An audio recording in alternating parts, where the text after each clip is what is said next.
Je ne peux pas admirer Jean-Luc Godard, quelqu'un qui est à ce point les Juifs, a déclaré l'acteur Gérard Darmon mercredi 14 septembre sur le plateau de l'émission « C'est à vous » diffusée sur France 5. Interroge sur le réalisateur de ce dé à 91 ans, le 13 septembre dernier, Gérard Darmon insiste sur les opinions du cinéaste de la Nouvelle Vague à propos des Juifs. La Dépêche du Midi fait le point. Je trouve que les propos qu'il a tenus étaient absolument inadmissibles. Qu'était de l'antisémitisme, qu'était du négationnisme, qu'était du revisionnisme, insiste Gérard Darmon auprès de la présentatrice de « C'est à vous », Anne-Elisabeth Lemoine.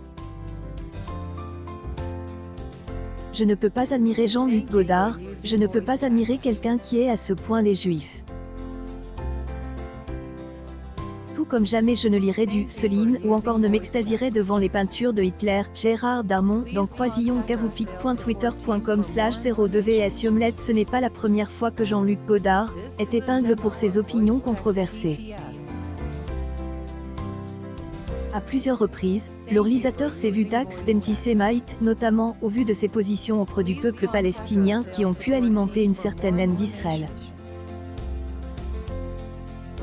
Comme le rapporte Liberation, de nombreuses déclarations polémiques ont entaché la carrière du pionnier de la Nouvelle Vague.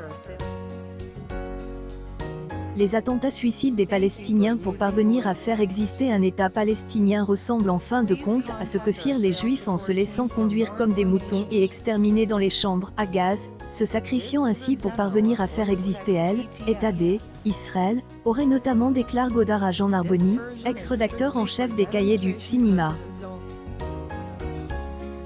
Des propos relatés par Alain Fleischer dans son livre « Réponse du muet au parlant ». Tout au long de sa vie, Godard aurait accumulé ce que le réalisateur François Truffaut qualifia de « dérapage ». Truffaut aurait notamment vu Godard traiter de « sale juif » le producteur Franck et Pierre Braunberger. Plusieurs de ses droits d'auteur œuvres ont été critiqués à ce même sujet. Fut le cas du film Notre musique juge obscène et antisémite par la réalisatrice belge Chantal Eckermann ou encore Ici et ailleurs, documentaire pro-palestinien réalisé en 1976.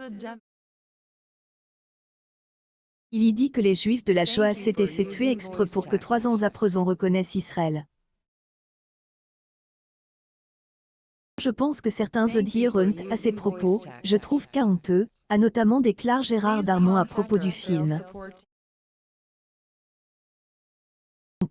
En 91 années de vie, Jean-Luc Godard n'a jamais répondu à ces accusations. Je ne veux pas ajouter des mots aux mots, avait-il déclaré à la télévision suisse. D'ailleurs, The Team of Israel expliquait, en 2018, que le cinéaste avait signé une pétition avec des dizaines de professionnels de l'industrie du cinéma franquée en faveur du boycott culturel d'Israël.